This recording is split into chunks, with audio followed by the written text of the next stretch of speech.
The broadcast is now starting. All attendees are in listen-only mode. Good afternoon, everyone, and thank you for joining us for the May 2017 Memorandum to the Field Aware session. This is to announce, relate, and explain the May 2017 Memo to the Field dated May 10th, 2017. Thank you for joining us today, and I know many of you have some very specific questions related to ACICS's current position, and these matters will be discussed at the scheduled members-only annual meeting, an invitation to which has already been sent to the membership. So this AWARE webinar will focus solely on items related to the memo to the field. Presenting with me today is Ms. Carly Ziegler. I am Perlita Walters-Gillum. I'm the Vice President for Accreditation. And Carly is the Manager of Institutional Compliance. We work together on the proposed criteria changes that we will be presenting this afternoon. Before we get into topic one, the proposed changes, I would like to strongly recommend that you download from our website a copy of the memo, which can be found on the Council Actions. And it'd be easier for this discussion if you have it readily available to go through the number of items that we have to discuss this afternoon. Following the review of the proposed criteria changes, there are a few information-only components that we need to discuss prior to getting into some questions. Let's start with topic one, proposed criteria revisions and changes. And as I mentioned earlier, there are quite a few of these, so we'll get into the summary of each of these items. They're just listed here for your reference.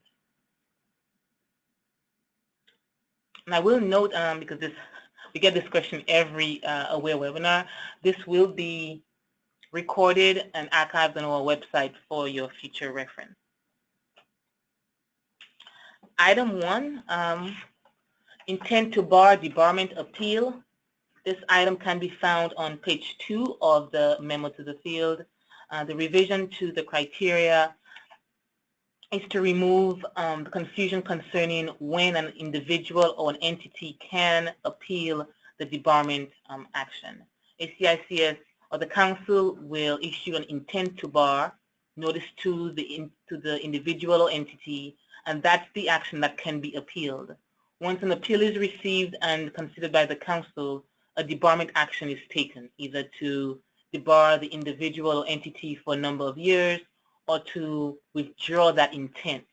Once that final decision or action is taken, there's no further appeal.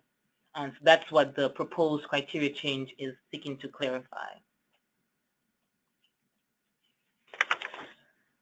The second item, still on page 2 and page 3 of the memo, talks about the review board members and expenses of an appeal.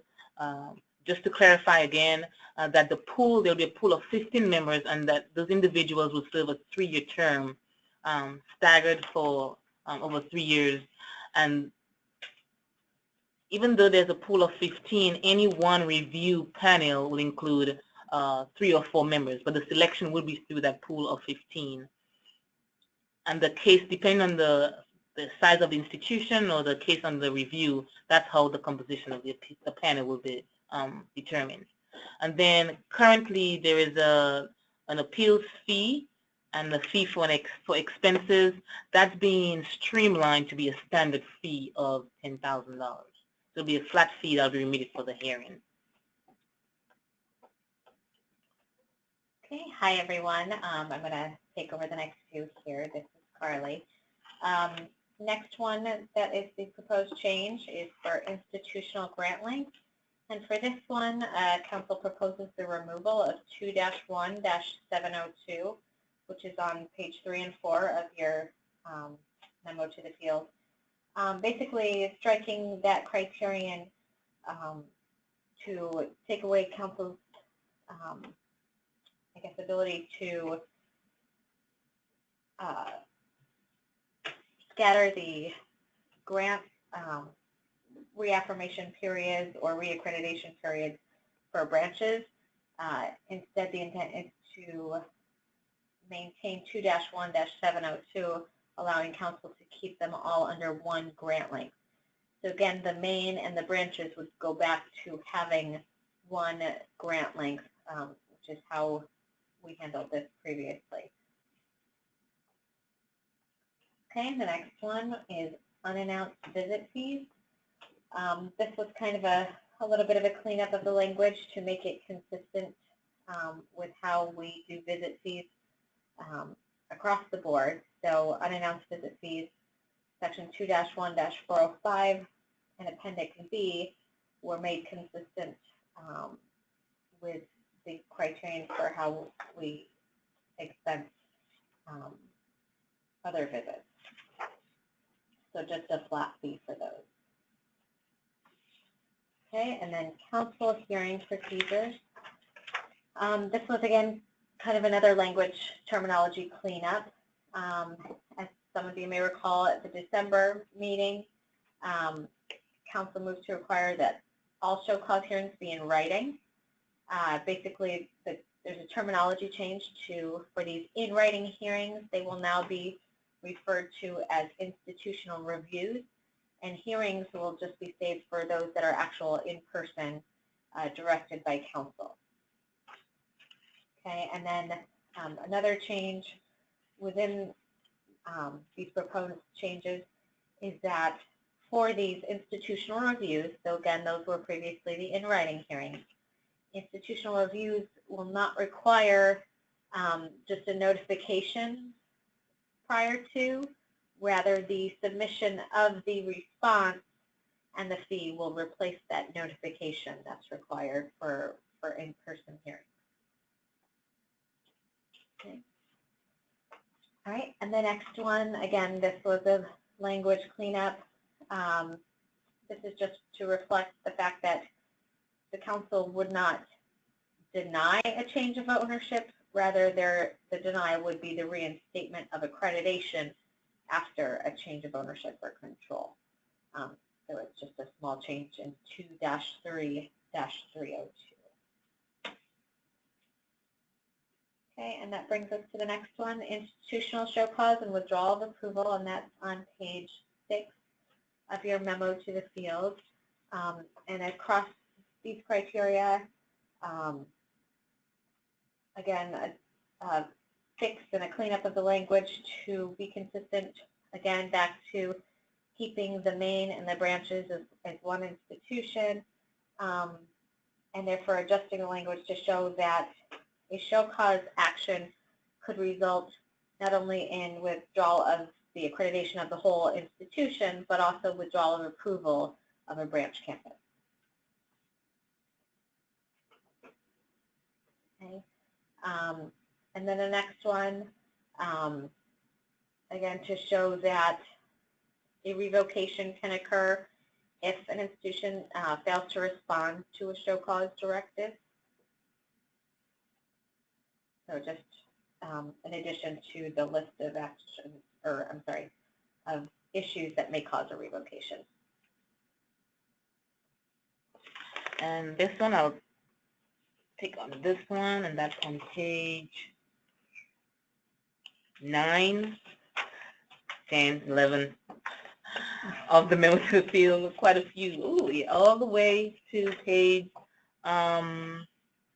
the top of page 17. So from page 9 to page 17, and it's extensive because it includes the entire Appendix L. That's why. As you know, Appendix L recently went into effect earlier this year concerning ACICS's oversight of student achievement. A lot of items used to be in the CAR guidelines and in some components of the criteria, 2-1-809 and 2-2-502. Appendix L was created to put everything in one place so that there's consistency in the oversight and provide clarity to the membership of student achievement, which is retention, placement, and licensure outcomes. A number of proposed changes, many of them really just to clarify what we implemented. The two criteria identified, 2-1-809 and 2-2-502, some of the language in these criteria were captured in Appendix L. So instead of having the language detailed in the criteria, reference is made to Appendix L. So if you look at page 9, 2-1-809, quite a bit was crossed out and replaced with to take action consistent with the guidelines in Appendix L, thereby referring the reader to Appendix L where all the elements are outlined. Same for 2-2-502 on the program show cause or compliance warning. So that's what the change in the criteria are. Page 10 outlines, starts the discussion on the Appendix L changes. If you look at the top of page 11 of the memo to the field, we cleaned up the licensure examination pass rate standards when it would be applicable for implementation. Page 12 is where a lot of the 12 and 13 have a few changes made. And again, it's important to know that these revisions are consistent with what have been implemented. It's just that it's outlined and spelled out in Appendix L. It was a little more generic or general as to what the actions the council could take. And that's why on page 11 on the Student Achievement Review and Council Action, there's an addition, a phrase added at the end of the second sentence that says, the council reserves the right to take immediate adverse action once the campus and the program is found out of compliance and will exercise its judgment in applying the guidelines outlined below. So for each of the submission or the rates or the levels, the council, there are lists of things that the council can do. So we cleaned up institutional review before the council, which spoke to what Carly just explained. Instead of an in writing hearing, it's an institutional review, so that's what that is. So if your campus is placed on compliance warning or show cause, you'd have an institutional review, which would be the old terminology, hearing in writing. There's also the requirement for the development and implementation. The old language just said implementation of. The expectation is that you have to develop the improvement plan, which the council will consider during its written review of your response. Previously, there was a requirement for the media CAR, which is the media being 6-month point, based on what we did for this 2016 CAR review period. We asked for 6-month CAR, media CAR, but schools that were still below, we asked for another submission of the 2017 CAR, just like a 3/4 point, which is 9 months of the CAR, to see if they had additional improvement.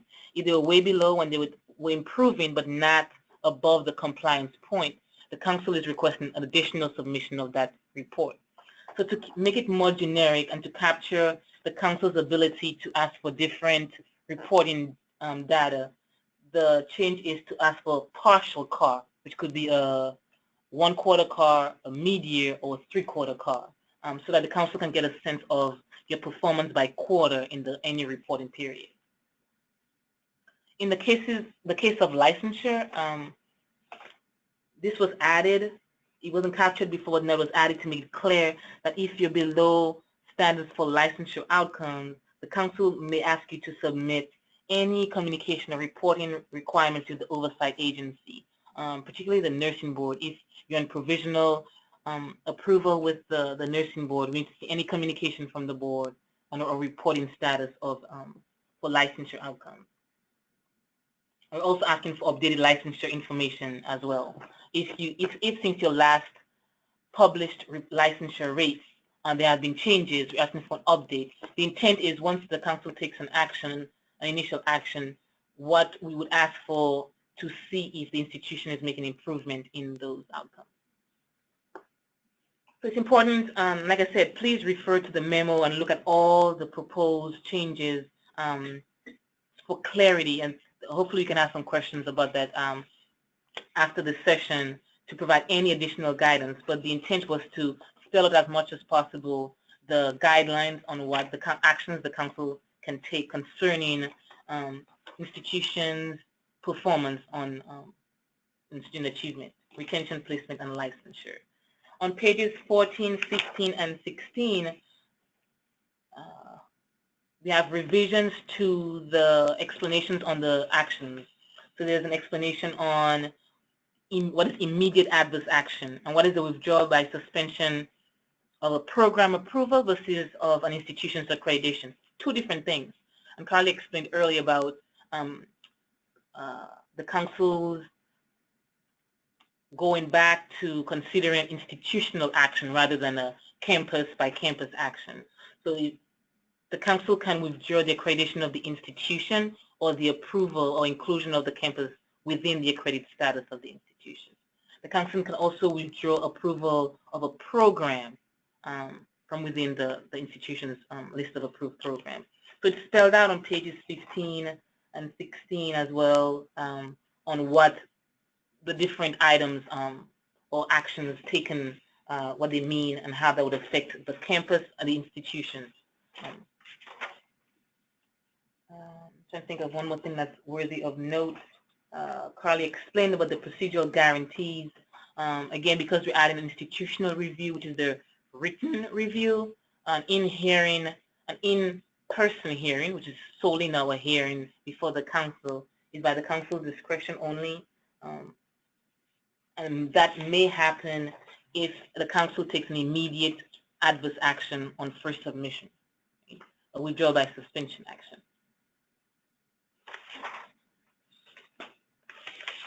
All right. And please, if you have any questions based on my attempt to be succinct in my description, let us know at the end of this presentation. Initiation of distance education. Again, this is to clarify when or how an institution or campus can initiate distance education activity. As long as the program is approved on ground by the institution,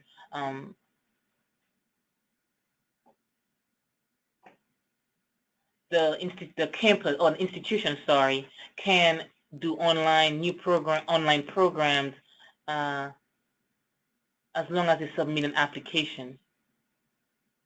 It's not necessary that they first offer the program on ground.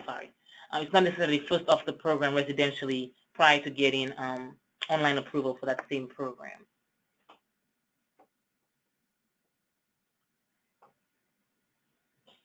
Denial actions not affecting overall accreditation.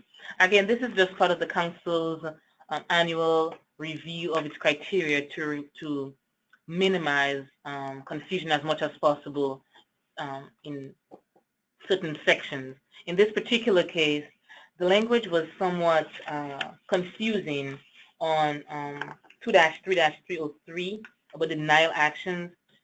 It listed very specific actions that can be that does not affect overall accreditation.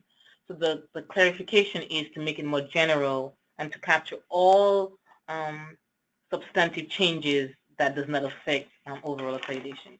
And that's what's on at the bottom of page 17, at the top of page 18. And it basically says that if you disagree with the council's decision concerning any of these substantive changes, you have an opportunity to present your case. That's the substance of that criterion. And that leads right into the next item, which is substantive and non-substantive changes. The current criteria recognizes a 25% increase in CLAC or credit hours as a substantive change, but campuses have been doing the reverse. They've been decreasing program length by 25% or more. And the council's concern is that should be substantive, even if it's a decrease, because it's changing enough of the program. So that has been added to the criteria so that an increase or decrease by 25% or more would be considered a substantive change. Further, campuses are to notify ACICS of non-substantive changes prior to implementation, and that has not changed. And you should also let ACICS know if any proposed change has not been implemented within a year. And this helps to avoid issues that come up on visits when, you know, the information that we maintain on the program, which comes once a change is approved, that's changed in the system, and then when we arrive on site and those metrics don't match up, then that causes an issue with the program measurement. So these notifications are, the intent is to avoid those conflicts.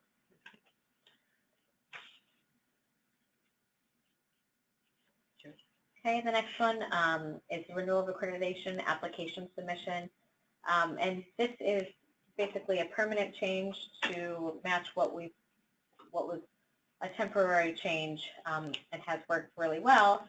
And that is requiring submission of the application and the self-study closer to the time of the institution's renewal visit. So the institution will get a letter notifying them what visit cycle their visit will take place, and also a due date for their application, and along with the self-study, which will be due about 3 months before the start of that visit cycle. Right. So if you are slated for the February visit cycle, your response would be due before October 1st.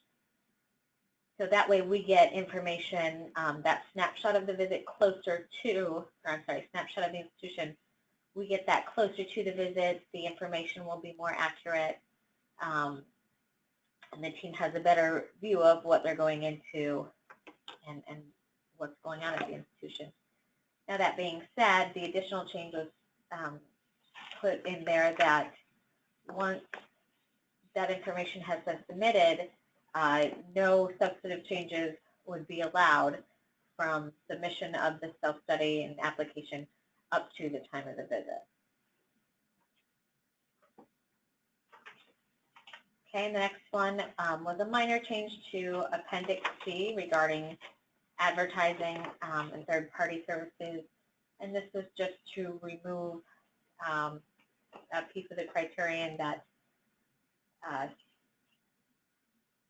states that any third-party services for advertising, you know, that are offered at no charge must be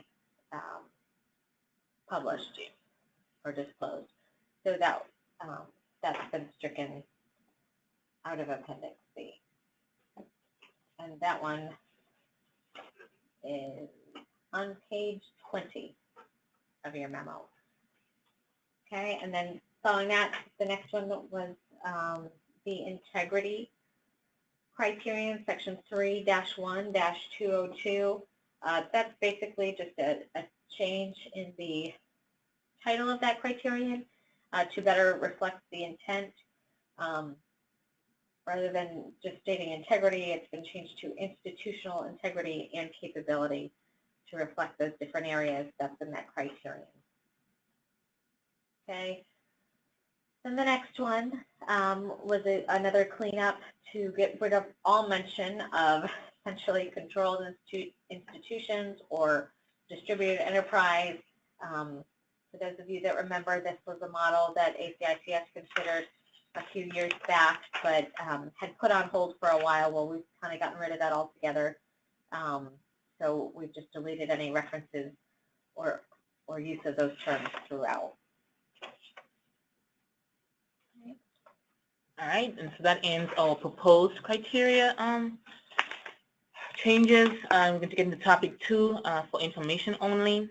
And there are quite a few items under here. Beginning on page 24 of the memo to the field. We talk about the moratorium on doctoral programs, the automated withdrawal of aged applications, PVP, a quarterly CAR, annual meeting, and a webinar. All right, let's start with the moratorium on doctoral programs. In April, the Council decided to make that permanent, so ACICS will not be accepting, considering institutions' programs at the doctoral level. And current institutions that currently offer a doctoral program have until December 2019 to teach out the programs or move to another agency. The Council was very conscious all those schools that were offering doctoral programs, and reached out and had a meeting with them to consider the best possible way to phase out that credential level that is not recognized by the department or CHIA. So the conclusion is that they have until 2019 to do that. It has to permanently post and distribute notice to its students of this plan, and in terms of how its ability to complete the teach out by 2019 or transfer to another agency. And the condition for this is that January 1, 2020, if that is not done, then the institution may be subject to an adverse action by ACICS. Automated withdrawal of AIDS application. Our system, our application management system is flooded with applications, and we did a review of all these applications and found that many of them are just waiting, are just sitting there waiting for additional information from campuses. You'd be surprised how many applications that were paid for but were submitted incomplete, missing state approval, missing some documentation, syllabi being incorrect, the ACA not submitted. And some of these applications just hang out there without any additional information received from the campus. The council decided that any application submitted prior to May 1, 2016, so more than a year ago, will be marked for withdrawal by the system. So we're able to, the system is able to look at all the applications that were submitted back then and then move all of them to withdrawal status. And that will be completed soon. So hopefully you don't have an application that's been hanging out there since before May 2016.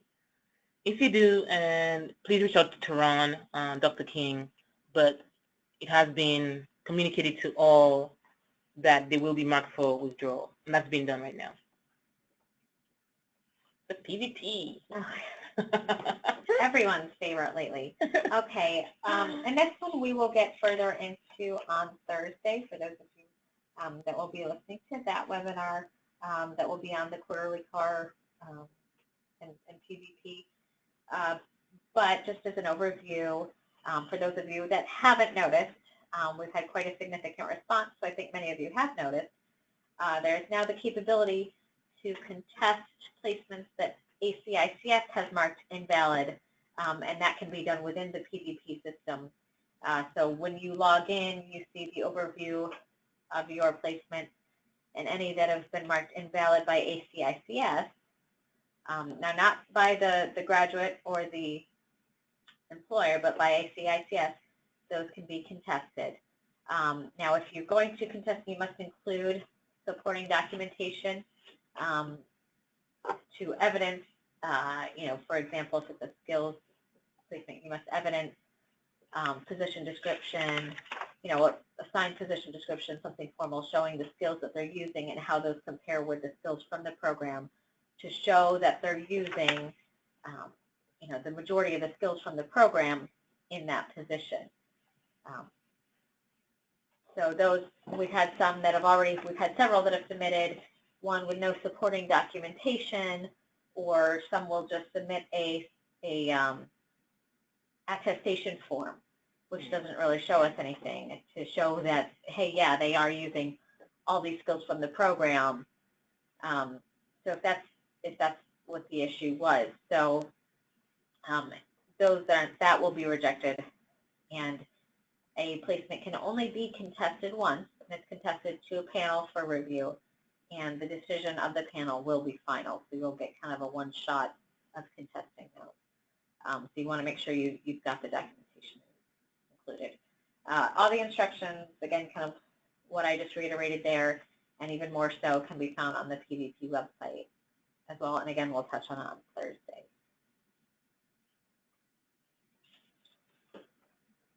The quarterly CAR? Yeah, so that's, again, we'll get into it on Thursday. Yeah. And that's essentially what ACICS is looking to do, is be able to capture data on a rolling basis rather than having institutions, have to collect all this or enter the data all at the end of the year. It'll be more in short stints. We'll be able to see trends, things like that.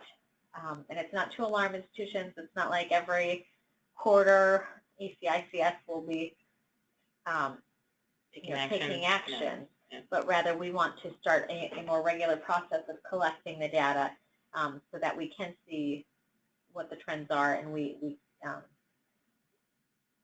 can assist our institutions as well. So really it's the reports will be due 4 months following the end of the quarter. So as you see, the period of July through September of 2017 will be due February 1st of 2018. So we have that 4 month lag for each period. October through December, May 1st, January through March, August 1st, etc. And as you can see, this ends in November 1, 2018, which coincides with the full car submission. And that's the idea too, that it's every November 1 is a madhouse at ACICS, and I'm sure at many campuses too, just because that's the day it's the submission of the car, and that's when there's so many errors, inconsistencies. The last car, the numbers don't match. With a quarterly submission, that will eliminate that issue, because it's basically just updating that first submission every other quarter, every additional quarter. And as Carly noted, there will be an informational session on Thursday that she will be doing with Steve Gelfond, the VP of Operations.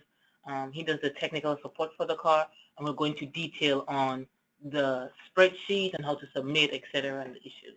And the intent is that this will really become a dashboard or monitoring system for you as the institutions to use to monitor, the data as reported to ACICS on a quarterly basis. So, like we always say, no surprises.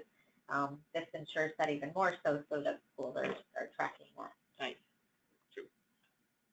The annual meeting I mentioned earlier that the annual meeting, an invitation has already been sent to the membership, and this is a members-only session.